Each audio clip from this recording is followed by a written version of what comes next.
Confirmed, Thomas Partey is out of the Arsenal versus Aston Villa clash happening in the next 2-3 hours from Villa Park. Mikel Arteta has gone ahead and backed Tomiyasu and Nketiah ahead of this game, and obviously the VAR referee that has really bottled close to 3 games of Arsenal this season, known as Limanson, has parted ways with the PGMOL, and obviously he's no longer going to be in the VAR room to really make VAR decisions into this Premier League anymore. Welcome to Rokani Media Football. How are you guys? And where are you watching us from? I go by the names of Rokani David. Smash the like button, comment and share. If at all you're watching us for the very first time, lower right bottom corner is the place to be. Smash the black button that has the word subscribe, smashing it. Hit the notification bell that will enable you get notified every time I upload a video onto our channel. Now, yesterday in the night, I got this story and I said, why do it? Why do it now? Because Mikel Arteta,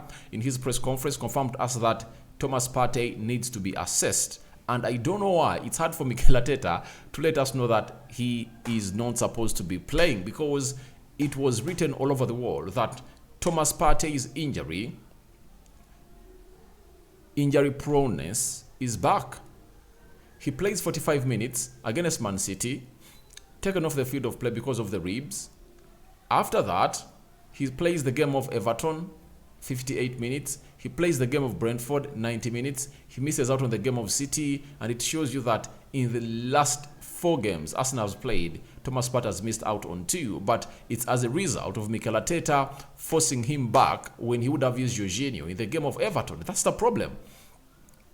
And I think the manager, Mikel Arteta, is learning from what he really did in the game of Everton, because Jorginho would have gone ahead and really got that job done and dusted, because this is where reality bites in and you ask yourself, all right, I risked my best player on the field of play in the midfield and we lost, and I risked his injury, and you know he's injury prone. And I think if there is anything Mikel Arteta shouldn't do again is to risk Thomas Partey. And who really went ahead to let us know this story? Chris Whitley, former Arsenal correspondent for the Arsenal Football London, went ahead to confirm to us that Thomas Partey won't be involved for Arsenal against Aston Villa tomorrow. That was because the tweet was out last night. With the club don't want to risk him. Precautionary measure due to a muscular injury. So, my worry for Thomas Partey is that the injuries he's getting are really different. Against Manchester City, it was the ribs injury. This time round, it's a muscular injury. You get? I think we now know why Mikel Arteta wants Declan Rice or Zubimendi or Caicedo. He wants a more reliable CDM at the club of Arsenal. And to me, with a player earning £200,000 a week, missing 38 games ever since he came in for Arsenal, and most of those have been those games when Arsenal is playing the top 6, I believe something has to be resolved. And let me see, how is the contract of Partey? I want to know how long his contract, how many years are left on his contract, because I think he signed in 2020. Let me see. That means giving him a new contract is going to be hard. He's left with 2 years on his contract. That is Thomas Partey, and that calls in for Arteta to go down and discuss with the player on whether he's worth earning £200,000. But I would like to give Partey this season. He has been really fully fit, because when you look at the Premier League games that Thomas Partey has really gone ahead to play for Arsenal, Partey's games,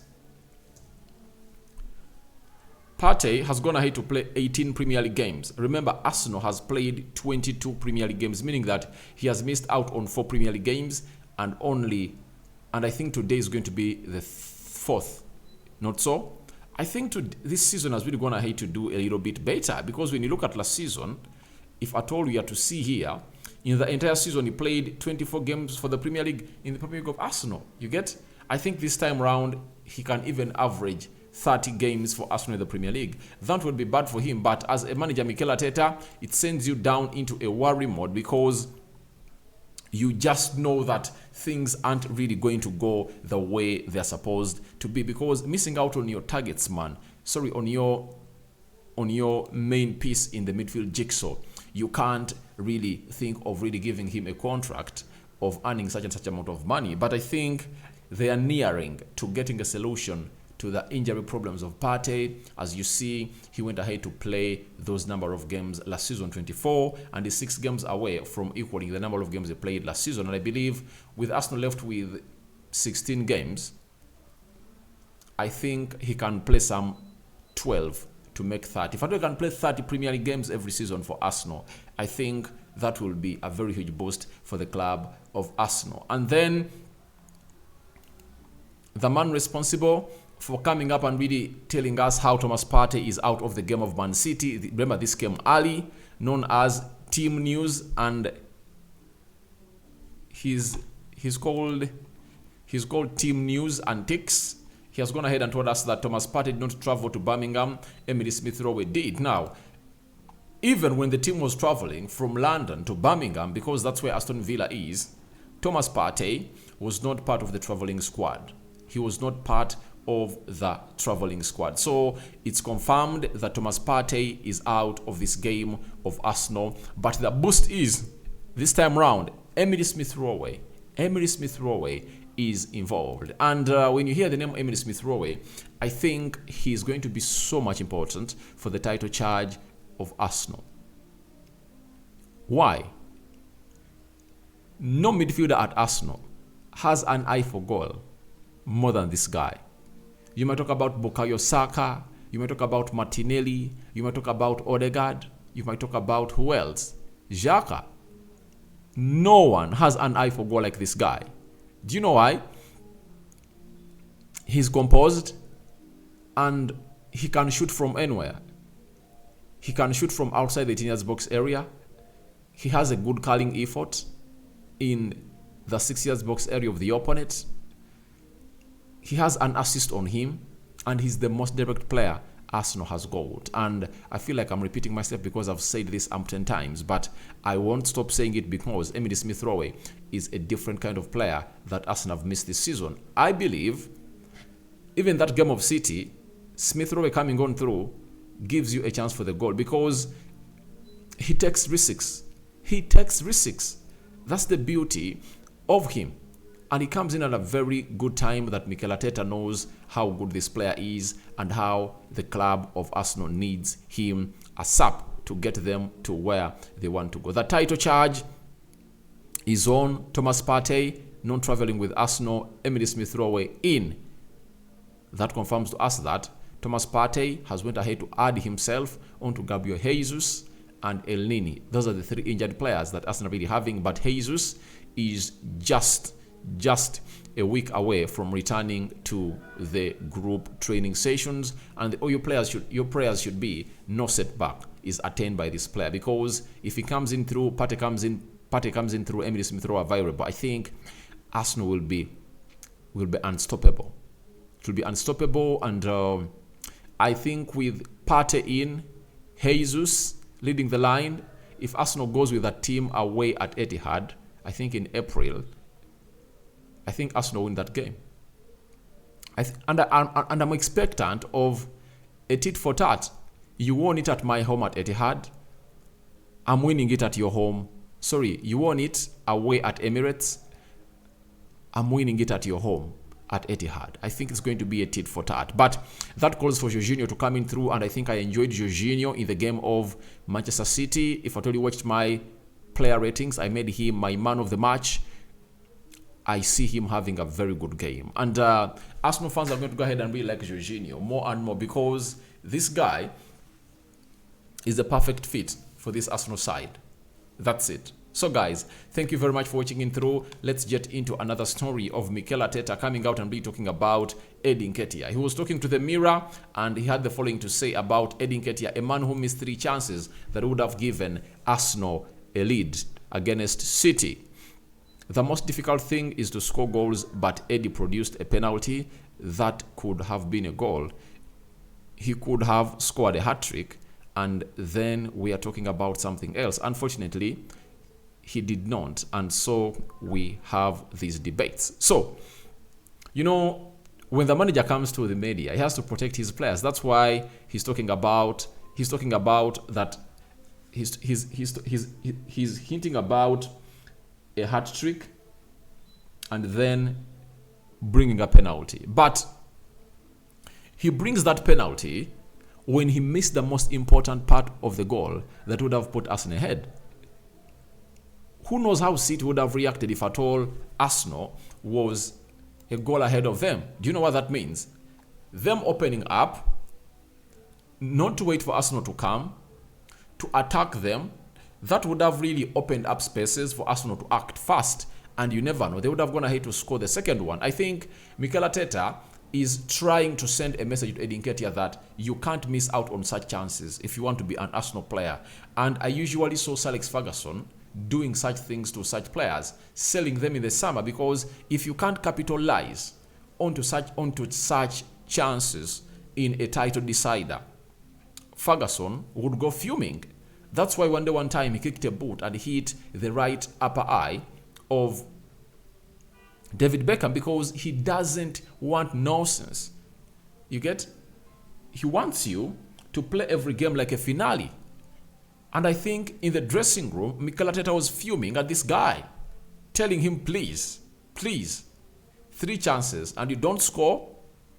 That is unacceptable. And today, he expects him to go ahead and really do that. And I think the only thing that Nketiah has to do to Arsenal fans is to go out and score goals today and give Arsenal a win. You get?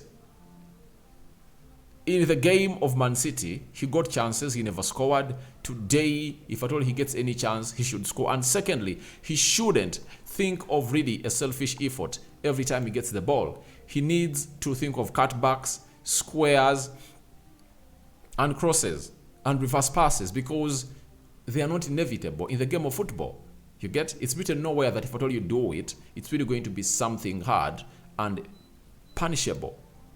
Then on Tomiyasu, who caused the first goal that Arsenal conceded, Mikel Arteta said the following. He was talking to the Standard Sport. He said, I think if we had a bet with the staff and players of Conley and said, someone has to do clearances for us tomorrow to win the league, we have to pick one player, I think we would all pick Tomiyasu, all of us.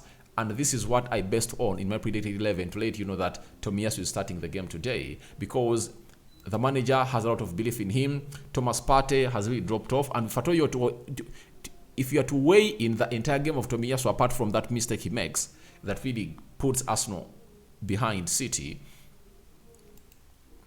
I think he had a very good game.